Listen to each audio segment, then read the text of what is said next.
না না না, এটা ঠিক না। সবাই এক লাইনে আসতে পারছে, আপনি কি জন্য দুই লাইনে আসলেন? কি ভাই? এই এই এই hello viewers, welcome to my Facebook page Parvez Ahmed.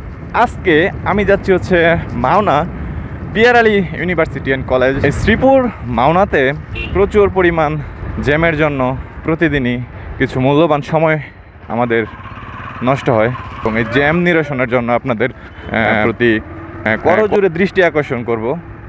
দেখা যাচ্ছে শ্রীপুরে পর্যাপ্ত পরিমাণ যে জ্যাম আমরা প্রতিদিনই লক্ষ্য করি, তুলনামূলক আজকে সেই জ্যামটা নেই। তাও যথেষ্ট পরিমাণ জ্যাম নাই ভাবছিলাম, তাও রাস্তা পরিষ্কার পরিচ্ছন্ন কাজ চলতেছে, দেখে খুবই ভালো লাগলো। এইসব ছোট্টখাটো স্পিড ব্রেকার থাকলেও ভাই মনটা বোঝানো যায়, কিন্তু এই শ্রীপুরে এত পরিমাণ স্পিড ব্রেকার থাকে। এই তো, থ্যাংক ইউ ভাইয়া, থ্যাংক ইউ থ্যাংক ইউ। উনিও সর্বোচ্চ চেষ্টা করতেছিল আমাকে যাওয়ার সুযোগ করে দেওয়ার জন্য, কিন্তু ভাইয়া কি ডানে যাবেন? ইন্ডিকেটর দেওয়া, আপনার ইন্ডিকেটর দেওয়া, সাইডে ডাইনের ইন্ডিকেটর দেওয়া। ভাই ভাই ভাই ভাই ভাই ভাই বুম বুম।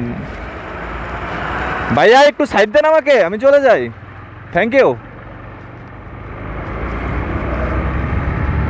ট্রাফিক জ্যাম সেই ছোট্টবেলা থেকেই বলে প্যারাগ্রাফ পর্যন্ত পড়ে আসতেছি বাংলাদেশের ট্রাফিক জ্যাম।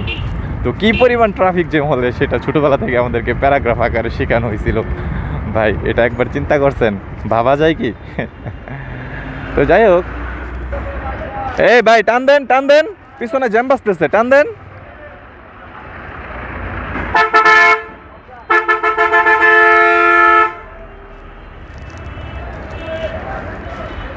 মাওনাতে আরেকটা বাজে হচ্ছে এই ময়লা পানি দেখতেছেন, এই ময়লা পানি দিয়ে বাইকটা নিয়ে যাওয়া, এত পরিমাণ বাজে দুর্গন্ধ। আর এটা এত পরিমাণ ময়লা, আমার মনে হয় যে শরীরে লাগলেও হয়তো বা একদম শরীর পছন্দ হয়ে যাইতে পারে।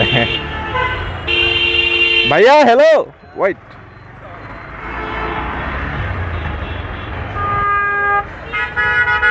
কি ভাই? এই এই এই কি? সামনে আসো, সামনে আসো, টান দাও, সামনে যাও, বের হও বের হও, সামনে যাও। প্রতিদিন এই জায়গায় আসলে মেজাজটা এরকম পরিমাণ গরম হয়, মেজাজকে কন্ট্রোল করা এই জায়গায় আসলে খুবই টাফ ব্যাপার হয়ে দাঁড়ায়।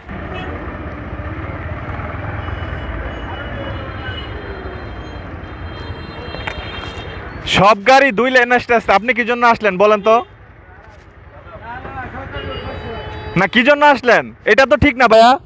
না না না, এটা ঠিক না। সবাই এক লাইনে আসতে পারছে, আপনি কি জন্য দুই লাইনে আসলেন? কি জন্য আসলেন? না উল্টা বুঝার কি আছে ভাই? এটা উল্টা বুঝবো কি জন্য? আমি আমাকে উল্টা জারি দিতেছে, আমি নাকি উল্টা বুঝতেছি। সবাই এক লাইনে আসতে পারতেছে, আর উনি আমাকে বুঝাইতেছে রুলস রেগুলেশন, আমাকে নিয়ম শিখাইতেছে যে আমি উল্টা সাইডে আসছি। সবগুলা গাড়ি এক সাইডে দাঁড়িয়ে আছে এক লাইনের মধ্যে, আর উনি হচ্ছে অন্যদিকে এসে এই পাশে আমাদের এই সাইডের লাইনে এসে বলতেছে আমি উল্টা বুঝাইতেছি ওনাকে। মেজাজ এত পরিমাণ গরম হয়ে যায় মাঝে মধ্যে। এরকম ভুক্তভোগী শুধু আমি না, এরকম ভুক্তভোগী যে আমাদের দেশে বাইকাররা প্রতিনিয়তই ফেস করি আমরা। ফেরেস্তা দিয়ে দেশ পরিচালনা করলেও আমার মনে হয় না নিজের আমরা যে বাঙালি জাতি নিজেরা যদি না শুধরাই, তাহলে আমাদের দেশ জান্নাতে টুকরা হয়ে যাবে। এটা কখনই পসিবল না, এটা ভাবাই যাবে না।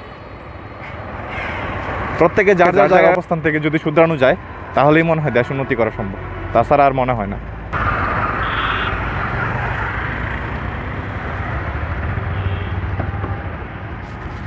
তো অনেক হাইপার হয়ে গেছিলাম, চলেই আসলাম কথা বলতে বলতে। তো ভিডিও শেষ করতে যাচ্ছি এ পর্যন্তই। আসসালামু আলাইকুম ওয়া রাহমাতুল্লাহি ওয়া বারাকাতুহু।